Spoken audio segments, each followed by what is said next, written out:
Welcome to Leadership Matters, a podcast hosted by me, Steve Parker. This is a series that brings a fresh perspective to leadership motivation and how to succeed by talking to a diverse range of CEOs, business managers, and world-class talent. We also offer some personal insights and tips to help you in your career. Each episode aims to provide a snapshot into the life and philosophy of some of Taiwan and the world's most successful leaders, and to find out more about why leadership matters.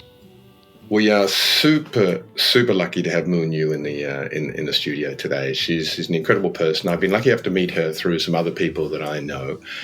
She's an expert on all things social media, internet, digital age.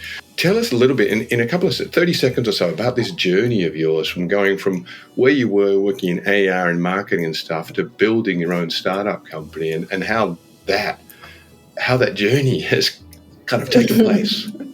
Sure, absolutely. Well, thanks for having me, first of all. So let me quickly start off with where I was educated.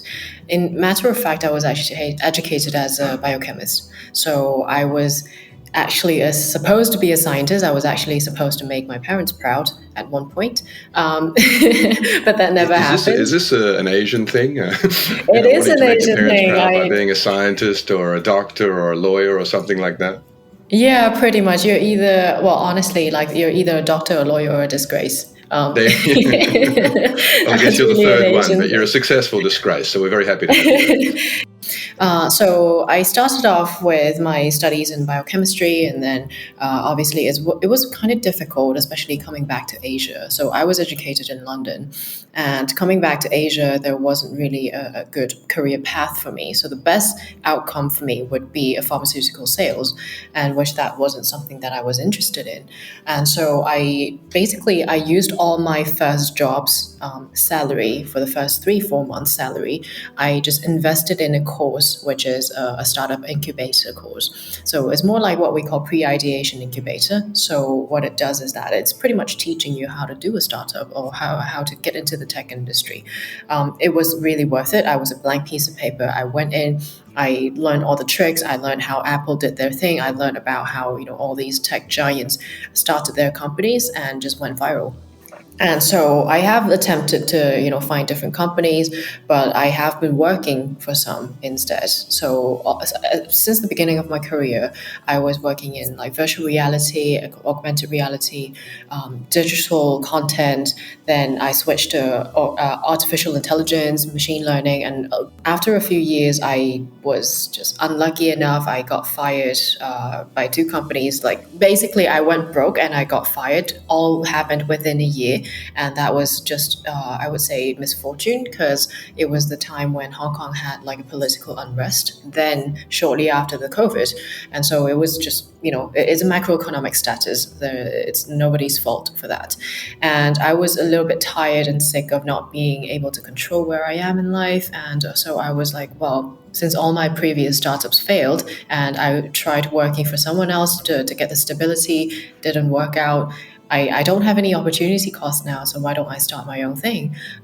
Then that's when I got my first deal. I actually almost went into a French company. It's a conglomerate, more than a century old, that they're doing digital transformation at that time. So they tried to hire me as an in-house digital officer. But then I was like, well, seems like you guys don't have any idea what you're doing, and I don't want to take the heat for everyone. So why don't we do that? You don't have to hire me and pay me salary, but I'll register a company tomorrow, and then I'll take your projects as deals. And so that's how I closed my first deal. And obviously, I got a little bit of profit off of it, then I just started building my team. When I ask friends of mine who are around your age, they all share something fairly common, the successful ones. They just ask for what they want. Is there something in kind of your makeup or in your generation's makeup that have changed how you operate? Not really, I guess. It was More like I grew up in a very traditional Asian family, and they really did give me hell for uh, not trying to have a stable job. They even tried to ask some of my friends to give me a job or whatever, and I just went the other way because I was a little bit rebellious since I was a kid, in a good way. I mean, I'm not like a bad kid, but I just have my own ways and I believe my own instincts. So I just went ahead with it, honestly. And I guess this is having your own way is the path to success, really, isn't it? I would say so. Right? Why has the digital thing really why has that got under your skin? I guess it was since the very first time I got in touch with the entire tech industry. Because things change every single day. I mean, AI came out, we lose our jobs. That's the end. So that's pretty much like the reason why it got me excited. You've had a number of startups. You've tried. You've failed. You've worked in some companies. Hasn't worked out for you necessarily. You're now leading a team. Yeah. You've developed a team. Mm-hmm. There are two different parts to this question. One is credibility. And I'm not challenging you on this, but I'm saying it's a challenge as a person who maybe doesn't have the runs on the board to say, I'm now your leader. You must go with me. Mm-hmm. So how do you develop that kind of vision and authority? And also, how do you then just get people to be interested in what you're doing? How do you get people to come into your company and also buy into this kind of dream of what you want to create? It's a big question. Yeah. I'll leave it with you. No problem. I mean, there are different types of leadership, in my opinion. So I would say two things. I set the tone, I set the vision, but then the authority comes from them. I would say this is my style of leadership, and at least for now, I think it works out because a lot of them come to me with questions that are more personal. They would be like, Moon, how can I grow as a person? How can I learn these things? And how can I develop, into a manager? Or into like the team lead. Like these are the things that I would be more than happy to work with them on. And I guess like this is just my way of doing things. Moon, I wanted to come back to talk about this authenticity that you've kind of alluded to just now. You said about building loyalty through compassion, but also being the leader that you know that you are.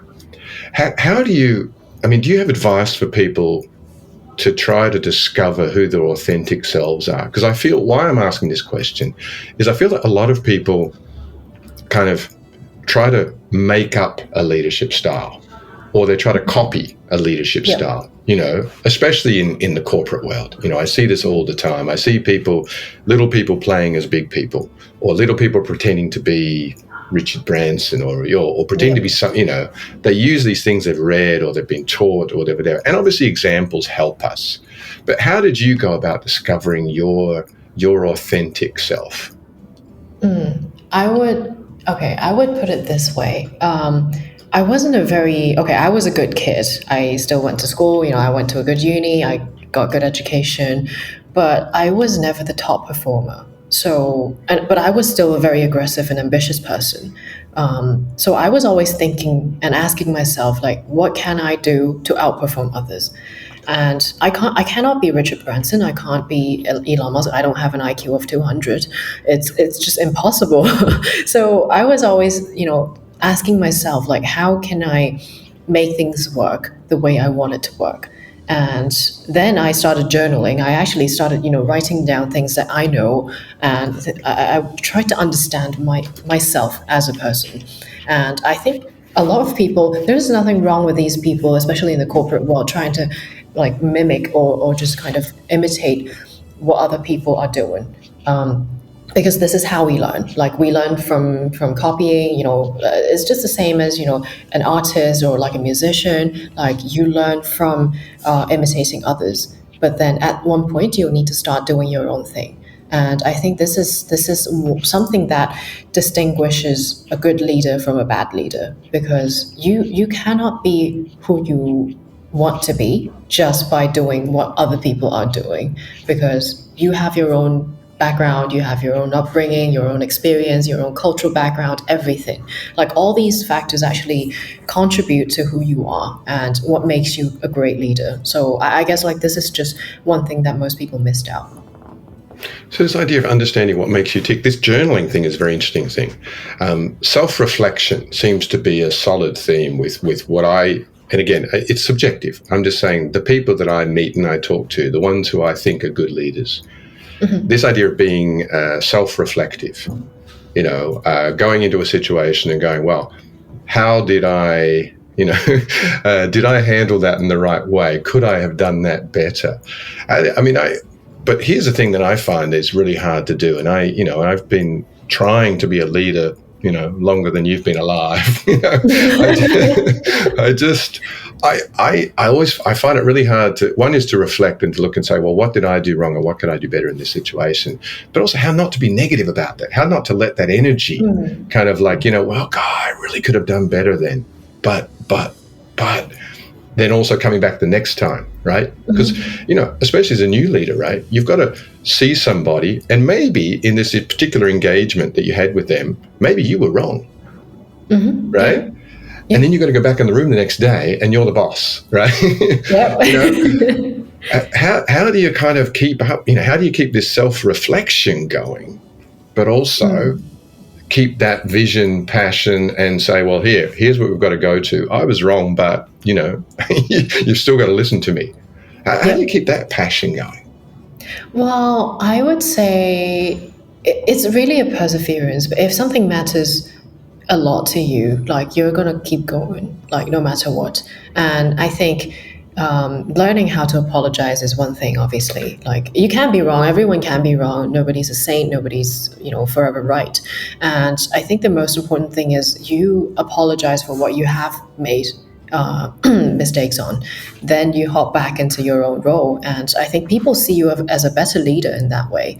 And they actually would love to, follow you even more in that way. So I guess, like, compared to being a toxic leader who thinks like he or she is always right and not really learning or self-reflecting, I think that's quite deadly, and that's what halts their career path. Do you have mentors? Do you have people that you reach out to? I used to. Actually, I still do. I have quite a lot of mentors. I started off my career because I went through a mentorship program, actually. And it's called Shadow a CEO. And I did shadow a serial entrepreneur. And that's how I started. Then obviously over the years, I had great mentors, like from different industries, from different sort of background, and I just learned from everyone, honestly. And even mentors don't really need to be, someone who's like more experienced or older or more successful. They could be people who are just, around you. They could be your peers. Like, everyone that I learned from, I would say they're a mentor, honestly. So mentorship for me, it's interesting now because, I reach out to now, and we have Marlowe Studios, friends of ours, people who've worked for you. I think Jasmine and Freya, one of them has worked for you. I can't remember which one. Yeah, Jasmine. Jasmine worked for you, right? And I reach out to them now, and these are people who are, they're the daughters of friends of mine, and I reach out to them because I want to learn something about the world that I don't know about. And I think people misunderstand mentorship as being like, reaching out to some great guru who's done it all and sits back on a mountainside and kind of passes down wisdom. But, I think you made a really good point there, is that, reach out to people who have skills and understanding that you perhaps don't have. Yeah, absolutely. And so here's another thing. I mean, you seem a very, very positive person. And what I'm picking up from you is that you're not afraid to just go to somebody and say, hey, I want to learn about this. Can you please tell me? Yeah. Right? That's not easy for everybody to do. How is that something that's built into your DNA, or have you kind of forced yourself to become this person? I would say so, yes. I'm not sure if anybody can tell from the podcast or just, from how I speak, but I am an introvert. I'm a true born introvert. Like, I get drained talking to people, but then like... I'm sorry about that. We'll... No. I mean, like, big crowds of people. And so usually, so when I started my career, and especially my education was like in science and engineering and all that, like, scientists don't get educated on how to speak, and we don't talk to people, we just stay in the labs. And when I wanted my career switch, and I actually went into my career as a salesperson, as a business development and market launching person, I had to talk to people, and I forced myself to talk to people. So I think from there I figured it's actually way faster for me to learn. And I kind of, obviously reading is one thing, but then just talking to people, you learn way faster. So I guess like I overcame the fear of reaching out to people, but also I guess like there are people who reached out to me, and they did mention to me that they learned a lot from me, and I was like, actually, really, like there's something to learn from me. But then seems like it works out, and seems like it's a mutual thing. And so I wasn't afraid, because at one point I was reaching out to mentors, obviously because I was a blank piece of paper. Then suddenly they come back to me and they started asking me for opinions, and started asking me for tricks and stuff. And I was like, actually, this is more of a mutual relationship, and I really love that. So I think that's what kept me going, really. This is a really interesting. I remember the time in my life when people started to ask me questions, and I was quite surprised by it. People would come to me and go, "Hey, you'll know about this," And they're like, what? You're asking me for advice? Sure. I'm the one who asks questions. I'm not the one who. It's fascinating. Let's talk a little bit more about your kind of the digital thing that you're creating. How are you? I mean, obviously you've got your company, and we've talked a little bit about how you lead people. Mm-hmm. By extension, as a consulting company, and I use that word advisedly, as a consulting company that works for other people, you're also leading companies. You're leading other people. You're leading their visions. How do you go about building this collective vision where you're not sacrificing what you do, but you're also helping somebody to get to where they need to go? I think it's a fine balance, really, because the way that I do business is, and this is what my dad is also a businessman, and that's what he taught me. It's mainly built on integrity and honesty. Obviously, like in business, not everything is like black and white, but also the only goal is not to lose money if you're doing business, right? So I guess like that's the same for me, and the same for my clients. So whenever we're consulting our clients, or like they come to us with projects that they want to build. So we build web apps, mobile apps, like more consumer digital products for our clients.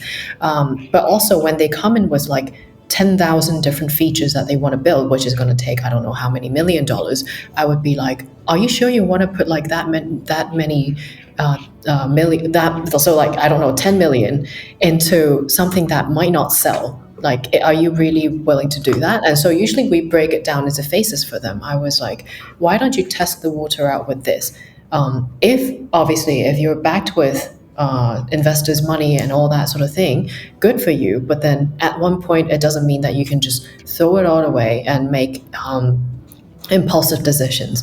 And so this is how I do my business and how I advise my clients. I would always be like, my goal is to let you earn money and not to lose money. That's the bottom line.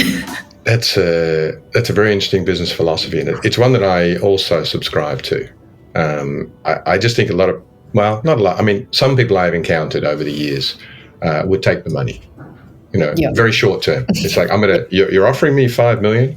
And in some ways, I think of the example of something like a WeWork, where, people have thrown billions of dollars into what was basically a real estate company, in the guise of being a digital investment. The person asking for that money wasn't really thinking about how I can help you. They were really thinking about, and again, I don't want to judge. Maybe I'll move away from the WeWork example. but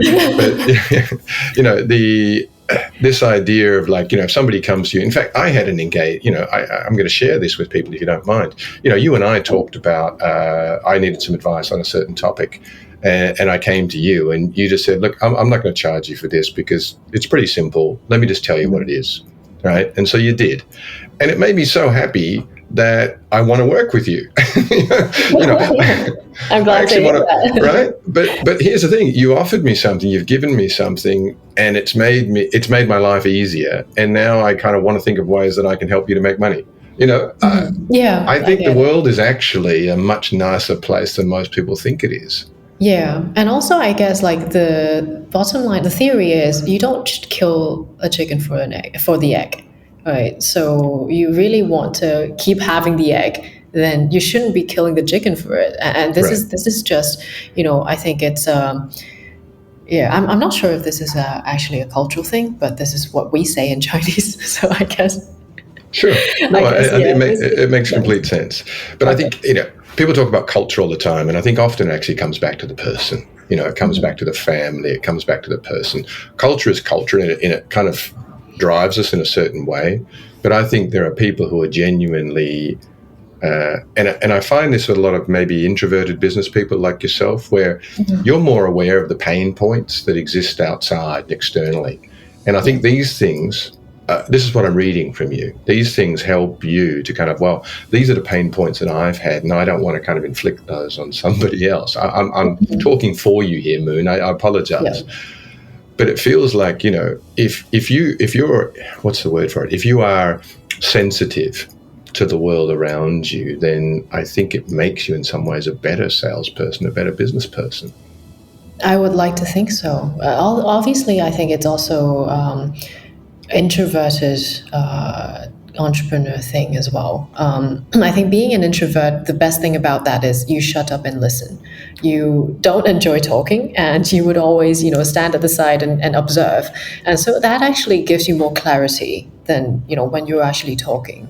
So I guess that plays in my will, really. How many people don't believe that you're an introvert? Most people don't believe that. Right. Yeah. Right. So this is an act, right? This kind of outgoing entrepreneurial business person persona that you've got. This is an act. I would say to some extent, yes. Yes. Okay. Do you get better at it? Does it get easier?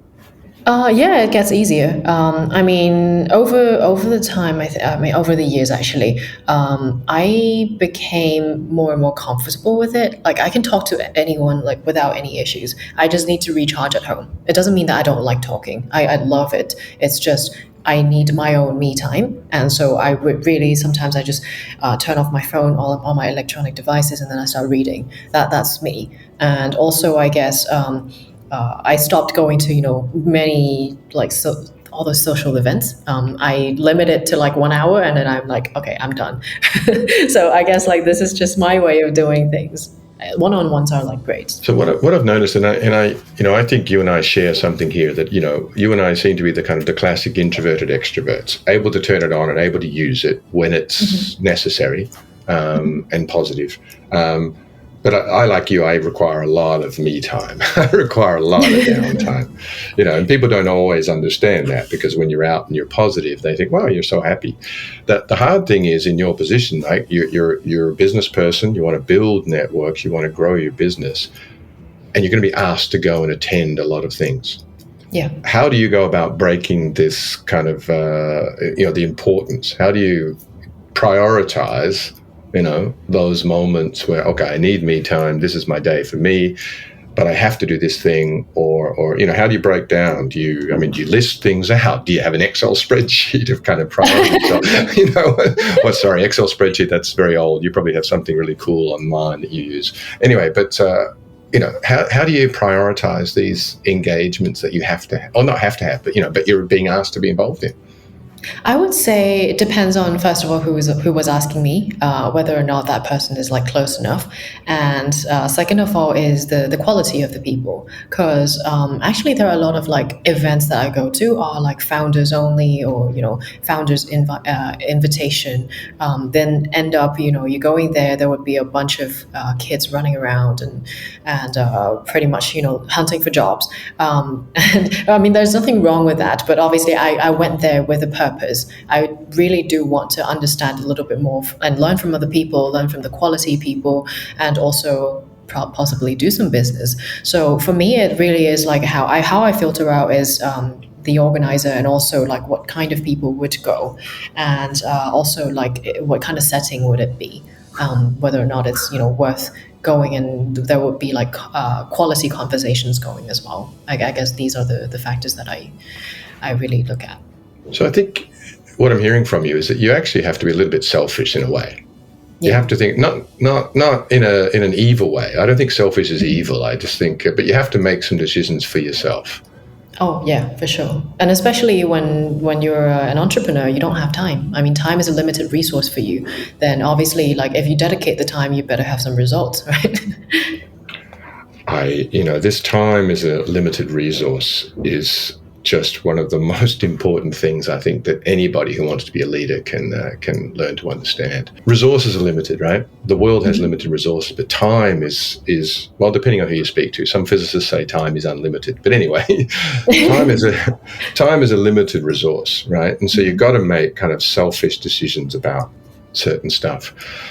Moon, I'm going to kind of, if I may, I want to try to summarize some of the things that we've talked about today to bring it back to a point where, I know you're a busy person, I want to let you get back on with your life or back on with your me time or whatever it is you need today. Moon, I think this is a wonderful place to finish. I've just heard this fantastic line from you, is that you've got to set the vision, but you've got to give others the authority to be able to run through with that vision. And as you say, working with an all-Asian team, I mean, it's we still understand that the Asian education system has created a certain kind of great worker, but sometimes they're looking for an authority figure to tell them about stuff. But I've heard some really wonderful things from you over the period of this short podcast. If you have no career path, make your own, right? You've got to invest in your own future, right? And you said this wonderful thing about be lucky enough to be fired and to go broke. So I think this idea of, the challenge, getting to a kind of almost like an end, and then that end gives you the motivation to go out and do what it is you really, really want to do. Have your own pathway. This is the only way to be successful. And in some ways, if you said it, you said you were a good girl, you grew up, you went to school, you did all the right things, but nonetheless, you were a rebel. You challenged and you asked questions. So be a rebel. You don't have to be a terrible person, but be a rebel. Challenge the system. Ride the wave of new things, new technologies, new ideas. Don't reject new ideas. Engage with them. Mm-hmm. Think about your leadership style. And you definitely came up with something that works for you. I like this idea of where you mentioned, the vision being a kind of religion. And I think that's very, very appropriate for the way a lot of leaders lead these days. But having this, understand who you are. You have built loyalty through compassion. That's how you're structuring your leadership, because that's who you are. And this comes back to authenticity, which is something a lot of leaders talk about. And tell people what you want from them, right? You've said to people, I need you to tell me when I'm wrong. I'm engaging with you and authorizing you to tell me when I'm wrong. And in a sense, that's leading. It's telling people, it's being prescriptive, but you're giving them permission to do what it is you need to do. And I think this is it's a really nice blueprint for a very successful leader. And obviously you've done very, very well with DigitSense and all of the enterprises that you've done. What I've also heard from you today, though, is that you've got to understand when you're wrong. Okay? Yep. And another thing that came out very, very strongly in a lot of the conversations with you is this idea of perseverance. Yeah. And I remember I watched a movie about the McDonald's founder, if that's what you want to call him. And he constantly talked, right? It's a great film. I really enjoyed it. But he constantly talked about this idea of perseverance. There is nothing else. Everything else is just an additional thing. You can be charismatic, you can have great ideas, but if you do not persevere, you will never be successful. Mm-hmm. This idea of learning how to apologize, right? As a leader, we can be wrong, right? And you're obviously a very gracious leader, and you say you've learned how to apologize. Mentoring. Mentor up, mentor down, reach out, but reach out to, don't be be selective, but don't be limited or kind of prejudiced in the kind of mentoring that you approach. It could be from all sorts of different directions. Reach out to others for advice, right? You talked about being an introvert, and I think a lot of people who are in the public eye share this introversion. I don't think, not everybody is born an extrovert. There are very few genuine extroverts in the world. But embrace your introvert, but challenge yourself to move out of your comfort zone. And I think you've done that very, very well. I really love this statement you talked about too, about business being about integrity and honesty. And I think if there's anything that anybody should learn from this conversation, it's really that business is about integrity and honesty. The goal is about not losing your client's money. So if the advice that you're going to give them, or if the demand that they're making of you feel will end up losing the money, I think it is your behoven to tell them that this could well lose them money. Develop this external personality, but also know when you need to have time for yourself and understand yourself and create those moments where you can have that me time. And the final kind of point of this is this prioritizing your engagements. You don't have to say yes to everything. It's easy, as you said, especially when you're starting out, to kind of say yes to everything. But then you go there, you spend 2 times and think about, well, if I was doing something else during this time, could that have been more valuable for me, my clients, my family, my friends, or whatever? Mm-hmm. Time is limited. And that's one of the things I heard very, very strongly from you today. It's a resource. Make the most of it. Yeah. Moon, it's been amazing talking to you today. I really, you inspire me. And you inspire me for several reasons. One, because of what you've already achieved, but also about what I think the world can be in the future. You've got a lot of time ahead of you to grow and develop, but you've already got to this incredible place in your life. So thank you so much for your time today. Is there anything else that you'd like to kind of leave us with as a parting statement? I would say try to be yourself a little bit more to everyone, especially leaders or people who are aspiring to be a leader. Just try and understand yourself more before you do anything. It really does help a lot. It makes things way quicker, way easier for you. Don't just try and copy whatever the other people are doing. Don't copy, be yourself, be authentic. Yeah. Moon, thank you so much for your time today. No, thank you so much. My pleasure. You can listen to this podcast live on the 4th Monday of every month on ICRT, and after that on the ICRT website, Apple Podcasts, Spotify, or wherever you get your podcasts. Just search for Leadership Matters by Stephen Parker. You can also check out my social media. I'm on Facebook, Twitter, LinkedIn, Instagram, everywhere. We'll see you next time.